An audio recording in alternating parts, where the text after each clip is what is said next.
Ուզում եմ մենք այսօր ձեզ հետ քննարկենք ձեր առաջարկը, որ արդեն երկրորդ անգամ հրապարակում եք այդ առաջարկը, կոչ եք անում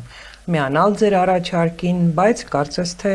հստակ պատասխան մյուս ընդդիմադիր ուժերից դեռ չկա։ Եկեք մի քիչ մանրամասնենք կետ առ կետ։ Սիրով։ Ինչի մասին է ձեր առաջարկը։ Ասեք, առաջարկը դեռևս դեկտեմբեր ամսին ենք հրապարակային հնչեցրել, որից հետո խոսել ենք քաղաքական դաշտի գրեթե բոլոր դերակատար ուժերի հետ, նպատակը հետևյալն է, որ Հայաստանում կա ավտորիտար ռեժիմ, որտեղ նաև քննչական, դատախազական, ոստիկանական, այս ամբողջ համակարգը ներգրաված է իշխանության այս հանցագործ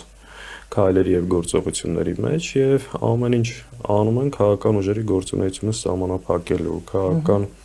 գործիչներին ձերբակալելու, ոչ միայն քաղաքական Իսկ դուք առաջարկում եք ինչ անել։ Մենք առաջարկում ենք, որ համատեղ ուժերով պայքարել այս ավտորիտար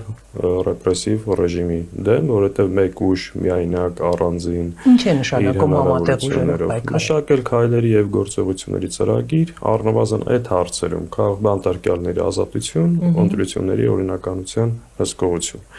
Այս հարցերում համատեղել ուժերը միասին պայքարել, որպեսզի կարողանանք կանգնեցնել այս հալածանքների։ Ինչ է